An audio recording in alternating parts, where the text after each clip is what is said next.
Salam alaikum. Zulf Lawan, bonjour tout le monde. Voilà, donc je viens aujourd'hui faire une vidéo qui sera un petit peu une contribution au débat qui est en train de s'installer sur YouTube. Donc donc ça parle de laïcité, de religion, et voilà. En quelque sorte aussi, ça sera une réponse à Algérien Libre et Monsieur Amazir Amazir DZ Azouaou, je pense, ainsi que notre ami S72 Casbah, donc qui vient de parler de religion, de laïcité.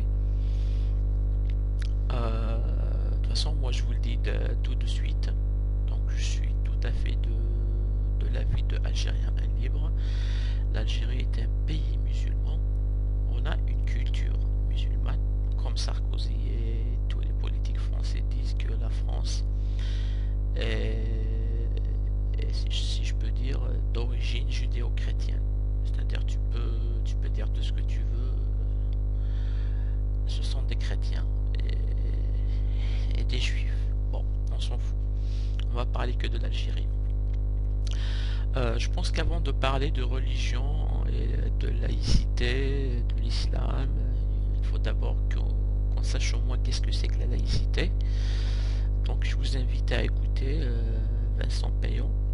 Donc Vincent Payon, c'est, comme vous le savez j'imagine, donc c'est l'actuel ministre de l'Éducation nationale en France.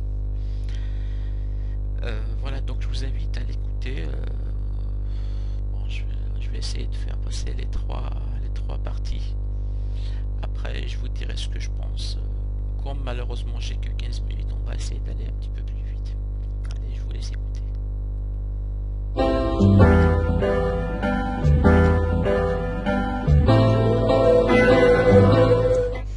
Bon, d'abord, ça a été une surprise pour moi aussi, parce que vous avez raison de dire que c'est pas du tout l'idée traditionnelle qu'on se fait de la Troisième République. Parce que beaucoup de gens, et je me rends compte là maintenant quand je fais des entretiens, ils disent mais vous voulez inventer une nouvelle religion. Ils pensent que je suis un faiseur de religion. Donc c'est quand même compliqué. Hein. Non, c'est un travail d'historien des idées qui dit voilà, on est la République française, il y a notre histoire de France, et il y a un aspect de cette histoire qu'on avait un peu occulté, qui nous amène sans doute aujourd'hui à poser des questions différemment. En fait, il y a une tradition à la fois politique et philosophique, peut-être religieuse, qui est la suivante. C'est très simple. La Révolution française a échoué. Elle a échoué d'abord en 93, 95, donc on a le retour, l'Empire, la contre-révolution, bon. Et puis une deuxième République, 1848. Celle-ci va échouer aussi terriblement dans les journées de juin, et retour de l'Empire, etc. Les républicains exilés s'interrogent pourquoi on n'y arrive pas en France. Pourquoi le modèle démocratique républicain qui est le nôtre échoue. L'histoire enquête, il y a quelque chose qui ne va pas. Bon. Et ils se disent finalement on a fait une erreur, c'est que dans notre pays, l'Église catholique est conservatrice, voire réactionnaire, mais elle détient dans le fond le pouvoir spirituel et un formidable pouvoir d'opinion et de conscience. Et nous avons échoué, nous avons fait des révolutions, mais des révolutions matérielles, des révolutions dans les intérêts, et nous avons laissé... Révolution matérielle et dans les intérêts. Écoutez la suite. Les esprits, mais aussi tout ce qui est de l'ordre charnel dans l'existence, de ritualisation, le baptême, l'enterrement, etc., être géré par l'Église catholique. C'est-à-dire ils ont laissé tout ça à l'Église catholique le gérer. Donc là, qu'est-ce qu'ils vont faire? Ils vont tout simplement intervenir et gérer ça. Donc gérer tout ce qui est baptême, tout ce qui est mariage, tout ce que vous voulez. Donc tout ce qui est de l'ordre de la religion. Ce sont les politiques qui vont s'en occuper. On continue.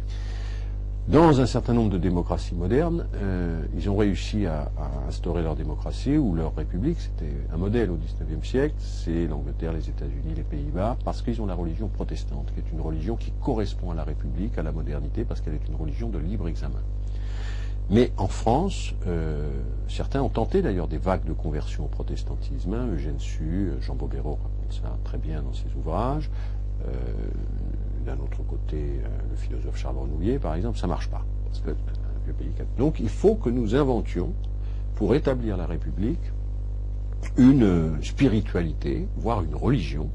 Il faut inventer une spiritualité, voire une religion. Spécifique. Ça germe donc dans les milieux. Donc écoutez bien d'où est-ce que ça germe, d'où est-ce que ça vient l'idée. Républicains, beaucoup dans les milieux francs-maçons. Dans les milieux républicains et surtout beaucoup dans les milieux francs-maçons. Sous le Second Empire. Pardon, je coupe. Ça parle de francs-maçons. J'ai une autre vidéo. Donc le combat des francs-maçons pour la laïcité. C'est-à-dire les combattants acharnés de la laïcité, ce sont des francs-maçons. Je vous laisse aussi voir cette petite vidéo. Aristide Briand est ovationné. Son discours final est affiché. 1905, au terme de débats houleux, l'Assemblée nationale vote la loi de séparation de l'Église et de l'État. Officiellement, la République française ne finance plus le culte, mais un siècle plus tard, alors que la laïcité semble être une valeur communément défendue, la voilà remise en question. Voilà, bien sûr, la laïcité est remise en question, c'est juste parce qu'il s'agit de... Vous voyez, donc il y a une femme voilée. J'imagine qu'ils sont à côté de l'école. Voilà, donc ils sont traqués par des caméras parce qu'il y a le problème du voile. Voilà, c'est remis en question, c'est juste par rapport à l'islam. Parce qu'après, par rapport aux juifs, c'est pas du tout remis en question. La preuve, il n'y a pas longtemps, c'était au mois de novembre, décembre, c'était le nouvel an juif, je pense, si je dis pas de bêtises, le premier jour d'Hanouka, je sais pas comment on l'appelle, il y avait un énorme chandelier géant sous la tour Eiffel. Voilà. Je sais pas si vous avez vu ou pas, lorsqu'il y avait la tuerie de Toulouse. Bien sûr, le méchant c'est toujours un musulman. Eh ben oui, toujours la même histoire. Donc, qu'est-ce qu'ils ont fait? C'est tous les ministres, le président de la République, qui se sont rendus dans une synagogue comportant la kippa. Je ne sais pas si vous avez déjà vu ça ou pas. Voilà, donc on vous parle de laïcité lorsqu'il s'agit uniquement de l'islam. C'est pas grave, on continue. Affaire du voile à l'école, financement direct de communautés religieuses par le biais d'associations culturelles, affaire des cantines ou des piscines, la République doit faire face à la montée du communautarisme. Pour les loges maçonniques, la laïcité est en danger et à travers elle, c'est la communauté nationale qui se délite. L'idée que nous sommes d'abord des citoyens libres et égaux en droit est remise en question. Beaucoup de jeunes se définissent aujourd'hui d'abord par leur appartenance ethnique ou par leur appartenance d'origine. Il nous faut retrouver, si on veut vivre ensemble, sans aller vers des affrontements qui se dessinent déjà, il est important de retrouver le... Voilà, il parle d'affrontement. L'affrontement, il est voulu. Vous voyez, le choc des civilisations, le choc de religion. C'est eux qui le veulent. On continue. langage de la fraternité. La laïcité, une des valeurs suprêmes de la République. Certains élus ont même tenté de l'adjoindre sur le fronton de leur mairie à la trilogie républicaine. Polémique à l'époque inutile pour certains, car la laïcité, au final l'un des principes de 1789, serait partie intégrante de cette trilogie républicaine. Nous sommes libres de penser par nous-mêmes. La laïcité, c'est la liberté, mais c'est aussi l'égalité, l'égalité des droits. Et puis, en troisième lieu, ancien grand maître adjoint du Grand Orient de France. Le Grand Orient de France. Là, comme disait Dieudonné, au-dessus c'est le soleil. On continue. La laïcité, c'est aussi la fraternité, c'est-à-dire la cohésion sociale, la paix sociale. La loi de 1905, une loi d'avenir pour les francs-maçons et non pas une loi du passé. Une loi d'avenir pour les francs-maçons et non pas une loi du passé.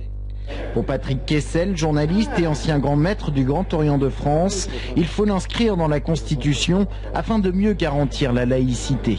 Aujourd'hui, un certain nombre de décisions juridiques, un certain nombre d'arrêts du Conseil d'État, un certain nombre de pratiques des conseils municipaux, des conseils régionaux, aujourd'hui permettent de contourner la loi de 1905. On passe on revient à Vincent Payon. Constitue d'ailleurs, par exemple, une alliance religieuse universelle dans laquelle on va trouver à la fois des catholiques libéraux, des protestants libéraux, des juifs libéraux, puisque toutes les religions Tout le monde est libéral, libéraux, on continue. sont un peu, enfin les dogmatismes sont en crise, mais en même temps des athées, des matérialistes, etc., portant un projet de religion universelle, de religion éclairée. Religion universelle, religion éclairée. le mot éclairé, je sais pas si ça vous dit quelque chose ou pas. Religion éclairée. On connaît bien la lumière qui vient des profondeurs. On continue. Bon. Et donc, en fait, ceux qui vont construire en grande partie, en tout cas l'école de la République, mais jouer un rôle déterminant dans la République, c'est le cas de Ferdinand Buisson, sont des gens qui sont venus à la République d'abord en étant des croyants, mais deuxièmement avec un projet spirituel, c'est-à-dire que la République, pour s'établir, a besoin de former sa propre religion.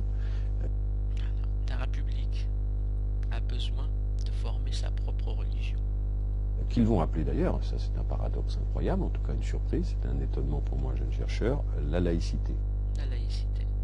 On continue un petit peu avec la deuxième partie et je vous dirai ce que je pense. Malheureusement, ma connexion est un petit peu lente. Quelle est cette religion de la laïcité? C'est une religion de la liberté, c'est une religion des droits de l'homme, c'est une religion... Toujours liberté, droits de l'homme, démocratie, on connaît l'histoire. Donc de l'humanité partagée, c'est une religion de l'instruction, c'est une religion du libre examen, c'est une religion un peu hétérodoxe en ce sens qu'elle s'appuie sur tout un courant qu'on trouve à la fois dans la Kabbale, dans l'illuminisme. Attendez, on trouve à chaque fois dans la Kabbale. Dans la Kabbale, dans l'illuminisme. Dans la Kabbale et l'illuminisme. Je ne sais pas si vous connaissez qu'est-ce que c'est que la Kabbale et l'illuminisme. Franchement, je vous invite à chercher un petit peu, voilà, à faire une petite recherche sur ça. Qu'est-ce que c'est que la Kabbale et qu'est-ce que c'est que l'illuminisme. Avec l'idée que c'est, dans le fond, aux hommes de continuer la création. Voilà, donc c'est aux hommes de continuer la création. C'est aux hommes de créer. Maintenant, les hommes, ils deviennent des créateurs. C'est pas Dieu qui crée, mais ce sont les hommes. On voit un petit peu ce qui se passe. D'ailleurs, c'est ce qu'a dit notre ami 72 Casbah. Franchement, je te rejoins pas du tout ce que tu as dit par rapport à ce que tu as dit donc sur ça. Tu as parlé de science, tu as parlé de je sais pas quoi. Donc, tu peux parler aussi de scientologie. C'est le même principe. Donc l'homme, il devient créateur. Divine, donc on a une responsabilité aussi historique, ce qu'on appelle la théologie de la liberté, c'est-à-dire que l'œuvre n'est pas achevée, nous avons à la poursuivre. L'œuvre n'est pas achevée, nous allons la poursuivre. Avant de poursuivre l'œuvre de créer. Nous avons cette mission, et puis c'est comme je le dis, c'est une mission. Religion démocratique en ce sens que autant l'idée est de l'incarnation à travers Jésus, c'est-à-dire un seul homme, et eux, leur idée, c'est que, dans le fond, le divin, ou je ne sais pas comment dire, doit s'incarner dans tous les hommes. Le divin doit s'incarner dans tous les hommes, et non pas uniquement dans Jésus ou dans d'autres prophètes. En quelque sorte, tout le monde est Dieu. Moi, je suis Dieu, toi, tu es Dieu, Vincent Peyo est un Dieu. À égalité. Pas de clergé, pas d'intercesseur. Bon, on s'arrête là, il me reste 1 minute et quelques. Voilà, donc on parle de laïcité. Moi, je vous dis personnellement, moi je suis musulman. Moi, je suis bien que... Enfin, moi, je suis pour que les lois de la République... Je sais pas si je vais exprimer... si je vais arriver à exprimer un petit peu mon idée, à être clair. Moi, je parle de l'Algérie, bien sûr, hein, comme l'Algérie est un pays musulman. Moi, je veux bien que les lois, qu'elle ait une inspiration musulmane, c'est-à-dire qu'il y aura le respect, bien sûr, de la religion et qu'on n'en fasse pas tout et n'importe quoi. Parce que je pense que si l'État, si les lois ne sont pas de l'ordre de la religion, attendez, lorsque je vous parle de ça, je ne vais pas vous dire que moi je suis d'accord pour Nahda, pour Belhaj. Je suis tout à fait contre, je suis contre l'islam politique. Mais je suis pour que les lois s'inspirent de la religion, qu'on respecte, c'est-à-dire les gens qui vivent tout simplement dans ce pays. Donc si on ne fait pas ça, on dit bonjour à... on voit l'exemple ce qui se passe en France, hein, au mariage pour tous, bonjour à la pilule, bonjour au mariage homosexuel, donc bonjour à la pédophilie, bonjour à l'avortement, bonjour à tout ce que vous voulez, parce qu'il n'y aura rien du tout, il n'y aura pas de barrière qui va empêcher que la cellule familiale explose. Voilà, je vous dis salam alaikum, à bientôt, Inch'Allah.